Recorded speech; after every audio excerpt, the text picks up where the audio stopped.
Hello friends, मैं doctor नीलम आपका अपने चैनल स्टडी एंड रिसर्च में स्वागत करती हूँ। फ्रेंड्स, आज हम स्टडी करने जा रहे हैं ब्रिटिश कालीन जो अर्थव्यवस्था रही है उसके बारे में। उससे ही संबंधित कुछ प्रश्न, लगभग 50 प्रश्न हैं, उसको हम सॉल्व करेंगे। और अगर आपने पिछले वीडियो नहीं देखे हैं तो आप डिस्क्रिप्शन बॉक्स में जाएं, वहाँ पर प्रैक्टिस सेट बी के नाम से प्लेलिस्ट क्रिएट किया हुआ है जिसमें इतिहास के सभी टॉपिक वाइज एमसीक्यूज कराए गए हैं। तो वहाँ जाकर आप प्लेलिस्ट दिया हुआ है और लिंक दिया गया है, लिंक के माध्यम से आप सभी वीडियोस देख सकते हैं। इस तरह का वीडियो पसंद आता है तो लाइक शेयर सब्सक्राइब करें। सब्सक्राइब करने के बाद बेल आइकन की घंटी को जरूर प्रेस कर लें ताकि इस तरह का वीडियो जब भी अपलोड करूं उसका नोटिफिकेशन आसानी से आपको मिल सके। तो सबसे पहला क्वेश्चन ले लेते हैं, स्थायी बंदोबस्त किसके साथ किया गया? तो स्थायी बंदोबस्त की व्यवस्था की गई थी जमींदारों के साथ। यहाँ पे कथन और कारण का क्वेश्चन आ गया है, तो चलिए देख लेते हैं। इसमें बोल रहा है कथन यानी पी, स्थायी बंदोबस्त को जागीरदारी व्यवस्था के नाम से भी जाना जाता था। करेक्ट है। रीजन दे रहा है जमींदारों को समय पर माल गुजारी अदा करने में सक्षम बनाने के लिए ब्रिटिश शासन ने 1799 में कुख्यात विनियम बनाकर उन्हें किसानों को बेदखल करने की शक्तियां प्रदान कर दी। ये भी करेक्ट होगा। तो हमारा जो इसमें उत्तर बनेगा वो बन जाएगा पी आर। दोनों सही है और उसकी सही विवेचना या एक मिनट नहीं कर रहा है, सॉरी। हाँ, क्योंकि व्यवस्था का नाम दिया गया है कि इसे एक और व्यवस्था स्थायी बंदोबस्त को जमींदारी व्यवस्था के नाम से जाना जाता है और यहाँ पे व्यवस्था के बारे में बताया गया है। तो इसमें जो हमारा उत्तर बनेगा पी आर दोनों सही है, लेकिन आर पी की व्याख्या नहीं दे रहा है। आगे चलते हैं। रैयतवारी बंदोबस्त किसके साथ किया गया था? तो यह व्यवस्था लागू की गई थी किसानों के साथ। ऑप्शन बी हमारे यहाँ पे करेक्ट होगी। आगे देखते हैं। ब्रिटिश सरकार ने रैयत व्यवस्था का प्रचलन मूलतः कहाँ किया? तो रैयत व्यवस्था का जो प्रचलन है वो किया था मद्रास, बम्बई में। फिर महलबारी भू व्यवस्था के संबंध में दिए गए निम्न तथ्यों में से कौन सा तथ्य असत्य है? तो जो तथ्य असत्य है वो हो जाएगा यहाँ पे ऑप्शन डी। एक बार ए से पढ़ लेते हैं। ए कहता है यह भू राजस्व बंदोबस्त संपूर्ण ग्राम या महल के साथ किया गया था। फिर बी कहता है सरकार ने यह बंदोबस्त व्यक्तिगत किसानों से नहीं अपितु संपूर्ण ग्रामीण समुदाय के साथ किया था। ये भी करेक्ट है। और इसे गंगा, यमुना, दोआब, पंजाब, मध्य भारत के कुछ भागों में लागू किया गया था। तो ये भी करेक्ट है और इनकरेक्ट हो रहा है ऑप्शन डी। अन्य दो भू राजस्व व्यवस्थाओं के दुर्गुणों से मुक्त इस व्यवस्था को स्थायी रूप से लागू किया गया था। निम्नलिखित में से किस भू राजस्व व्यवस्था ने जनता और शासन के मध्य घनिष्ठ संबंधों की स्थापना की? तो जो घनिष्ठ संबंध स्थापित हुआ था वह व्यवस्था थी रैयतवाड़ी व्यवस्था। 1834 ईस्वी में किसने कहा था कि सूती वस्त्र बुनकरों के कंकाल भारत के मैदान को बदरंग कर रहे हैं? तो ये स्टेटमेंट देने वाले थे विलियम बेंटिक। ये बहुत ही इंपॉर्टेंट है और कई बार इस पर क्वेश्चंस बने हुए हैं। बंगाल में प्रमुख रूप से जिस मध्य वर्ग का उद्भव हुआ तो वह मध्य वर्ग था जमींदार। भारतीय उद्योगों, विशेषतः ग्रामीण उद्योगों के पतन का कारण था। तो ग्रामीण उद्योगों के पतन का प्रमुख कारण बना था रेल का विस्तार होना। भारत में यूरोपीय व्यापारियों ने किस व्यापार पर लगभग पूर्ण एकाधिकार की स्थापना की?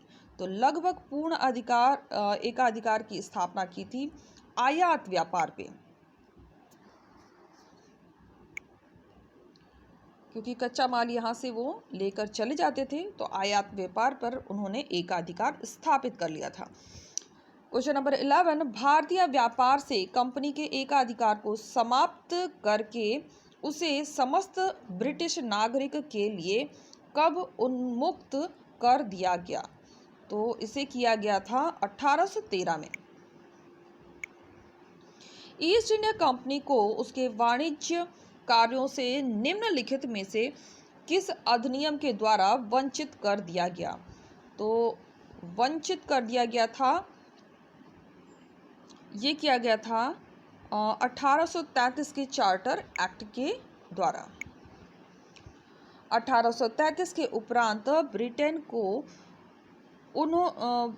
को होने वाली भारतीय धन के बहिर्गमन का एक सबसे बड़ा स्रोत बना।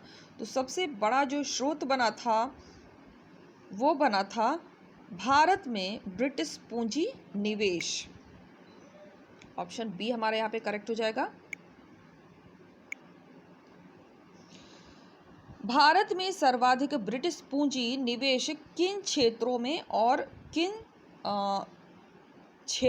क्षेत्रों में हुआ? तो सबसे ज़्यादा जो निवेश हुआ था वो हुआ था रेलवे, बैंकिंग, बीमा और जहाज रानी पे।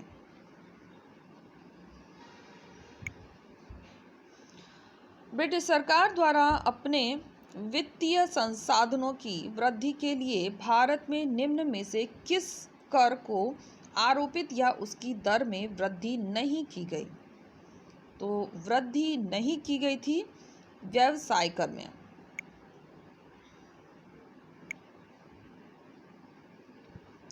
उन्नीसवीं सदी के अंत में भारतीय पूंजीपतियों के हाथों में एकमात्र प्रमुख उद्योग था। तो एकमात्र जो प्रमुख उद्योग था वो था सूती उद्योग, सूती वस्त्र उद्योग।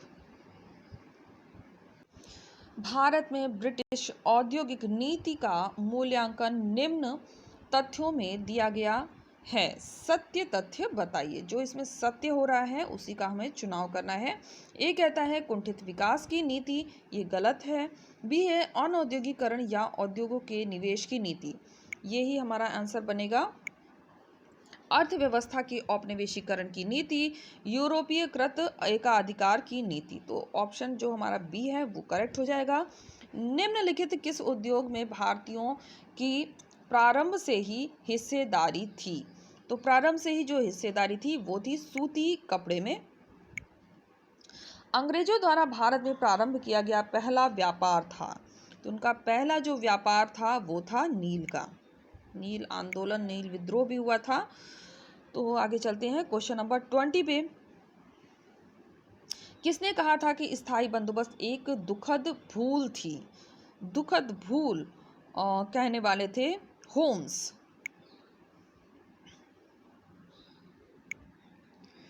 यह अंग्रेज घुसपैठिया था जिसने भारतीय खड्डी और चरखे को तोड़ दिया। यह किसका कथन है? तो स्टेटमेंट से रिलेटेड काफ़ी क्वेश्चन बनते हैं, इसलिए ध्यान से देखिएगा। तो इसमें हो जाएगा ऐसा कहने वाले थे मार्क्स, कार्ल मार्क्स।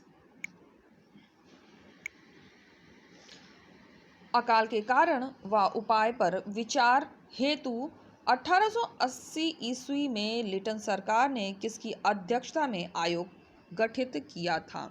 तो इस आयोग का गठन हुआ था सर स्ट्रेची। ऑप्शन सी हमारे यहाँ पे करेक्ट हो जाएगा। भारत में आधुनिक उद्योगों का प्रारंभ कब से हुआ? तो आधुनिक उद्योगों का जो प्रारंभ माना जाता है वो माना जाता है 1880 से। भारत में प्रथम सूती वस्त्र उद्योग Bombay spinning and weaving company किसने स्थापित की? तो इस कंपनी की स्थापना की थी काव सजी डावर ने। भारत में पहला चीनी कारखाना कब स्थापित हुआ? तो ये स्थापित हुआ था 1909 में। भारत में पहला जूट कारखाना कब स्थापित हुआ? तो जूट कारखाने की स्थापना हुई थी 1855 में।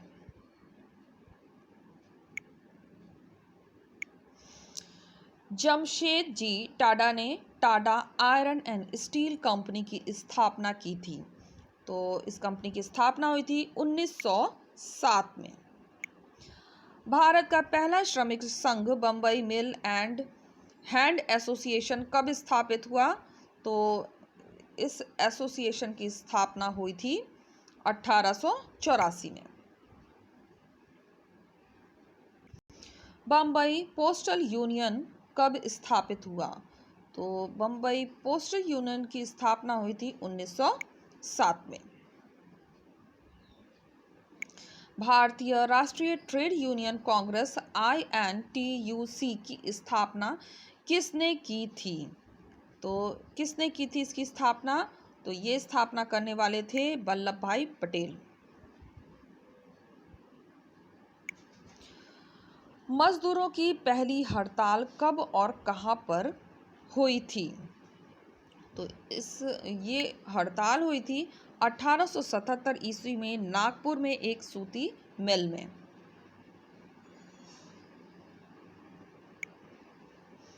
बैंक ऑफ बंगाल की स्थापना कब हुई? तो बैंक ऑफ बंगाल की स्थापना हुई 1808 में।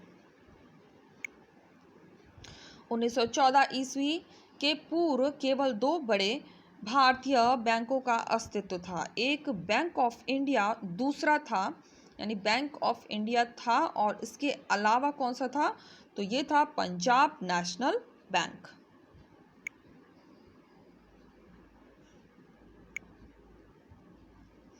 बंगाल में कंपनी के प्रभुत्व की स्थापना के दौर में भारत में लगभग कितने प्रकार के सिक्के प्रचलित थे? तो भारत में जो सिक्के प्रचलित थे, कितने प्रकार के सिक्कों का प्रचलन था? तो 900 प्रकार का हो जाएगा।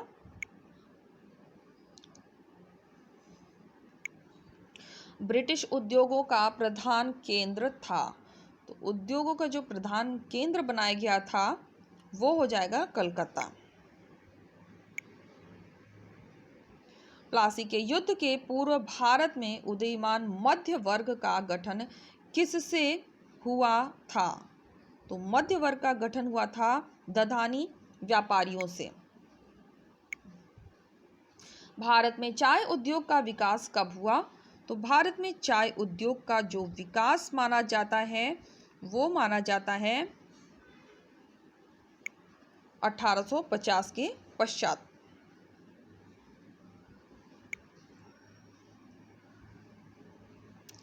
ग्रैंड ट्रंक रोड कलकत्ता को दिल्ली से जोड़ती है। इस सड़क का निर्माण कार्य 1839 ईस्वी में प्रारंभ हुआ। यह सड़क कब बनकर तैयार हुई? तो इस सड़क का जो निर्माण पूर्ण हुआ था वो हुआ था 1850 में। ब्रिटिशकालीन भारत में चीन से मुख्यतः कौन सी वस्तु आयात की जाती थी? तो प्राचीन काल से ही चीन से वस्तुएं आयात की जाती थी। तो ये वस्तु थी चाय। भारत में प्रथम टेलीग्राफ लाइन कलकत्ता व आगरा के मध्य कब प्रारंभ हुई? कलकत्ता और आगरा के मध्य कब प्रारंभ हुई थी? तो ये प्रारंभ हुई थी 1853। अखिल भारतीय कृषि आयोग का गठन कब हुआ? तो इस आयोग का गठन हुआ था 1905 में। भारत में प्रथम रेलगाड़ी कब चली? तो प्रथम रेलगाड़ी जो चली थी वो चली थी 1853 में।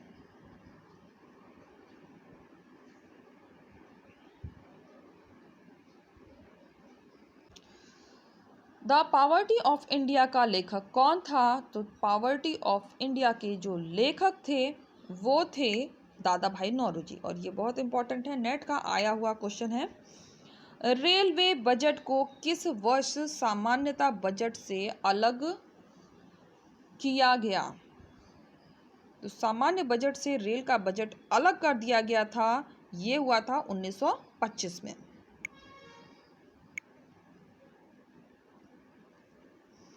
बोर्ड ऑफ रेवेन्यू का कार्यालय कहाँ था? तो ये कार्यालय स्थापित था कलकत्ता में। निम्न में से कौन सा उद्योग अंग्रेजी शासनकाल में विकसित नहीं था? तो विकसित नहीं था सीमेंट का, बाकी सभी था सूती, कोयला और जूट, ये सभी उस समय विकसित हो चुके थे। भारत में फेमिन कोड कब लागू किया गया? तो फेमिन कोड लागू किया गया था 1883 में। फेमिन कोड का उद्देश्य था, तो फेमिन कोड का जो उद्देश्य था वो था अकाल पीड़ितों की सहायता करना। अंग्रेजों द्वारा भारत में कृषि में सर्वप्रमुख परिवर्तन कौन सा किया गया? तो जो परिवर्तन किया गया है वो किया गया है कृषि का वाणिज्यीकरण। यहाँ पे सुमेलित करने का क्वेश्चन है। सूची 1 को हमें सूची 2 से सुमेलित करना है, तो चलिए सुमेलित करते हैं। सबसे पहले दिया हुआ है स्थायी बंदोबस्त, तो स्थायी बंदोबस्त को हम कर लेंगे नंबर 4 से। कॉर्नवालिस रैयतवाड़ी भूमि बंदोबस्त, तो इसे हम करेंगे थॉमस मुनरो से। डाक टिकट करेंगे डलहौजी से। और अकाल समस्या सर जॉन कैम्पबेल से। फिर से देख लेते हैं। स्थायी बंदोबस्त कॉर्नवालिस, रैयतवाड़ी भूमि बंदोबस्त थॉमस मुनरो, डाक टिकट व्यवस्था डलहौजी के समय में, और अकाल समस्या सर जॉन कैम्पबेल के समय में। तो इसके अकॉर्डिंग जो हमारा आंसर बन जाएगा वो हो जाएगा ऑप्शन बी। तो फ्रेंड्स, काफ़ी समय से आपका पीडीएफ के लिए डिमांड आ रहा था कि मैडम पीडीएफ चाहिए, तो पीडीएफ मैंने क्रिएट करना शुरू कर दिया है। अगर आपको प्रैक्टिस सेट बी जो इस समय चल रहा है उसका प्राचीन जो पार्ट है उसके पीडीएफ चाहिए, आपकी स्टडी वीडियो के माध्यम से नहीं हो पा रही है और आपको पीडीएफ लेना है, तो उसकी सूचना मैं आपको दोपहर में प्रोवाइड करूँगी एक वीडियो के माध्यम से। अगर आप पीडीएफ के लिए इंटरेस्टेड हैं तो ज़रूर वीडियो देखिए, और नहीं इंटरेस्टेड है तो देखने की कोई आवश्यकता नहीं है। लेकिन मैं आपको यहाँ पे जानकारी दे दूँ कि अभी जो पीडीएफ क्रिएट हुआ है केवल प्रैक्टिस सेट बी जो एमसीक्यूज़ मैंने कराए हैं उनका ही पीडीएफ अवेलेबल होगा, और मध्यकालीन इतिहास का जल्द ही मैं प्रोवाइड करूँगी, और जैसे ही होगा वैसे ही मैं आपको सूचना दूँगी।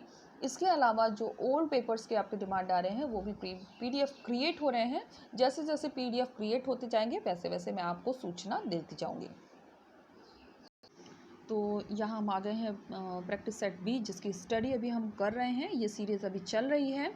जो लोग न्यू हैं उनको मैं बता दूं कि ये सीरीज़ हमने दिसंबर में ही स्टार्ट किया था, और इसमें हमने प्राचीन इतिहास के जो टॉपिक हैं, टॉपिक वाइज एमसीक्यूज़ हैं, उनकी स्टडी की थी। यहाँ से स्टार्ट किया था संकल्पना, विचार, अवधारणा। तो यहाँ से स्टार्ट करके जहाँ तक एंशंट हिस्ट्री का टॉपिक रहा है वहाँ तक के पीडीएफ क्रिएट हो गए हैं, और उसको कैसे लेना है, किस माध्यम से लेना है, उसकी जानकारी मैं दोपहर में आपको प्रोवाइड करूँगी। अगर आपको पीडीएफ में इंटरेस्ट है तो ज़रूर वीडियो देखिए, और नहीं है तो देखने की कोई आवश्यकता नहीं है।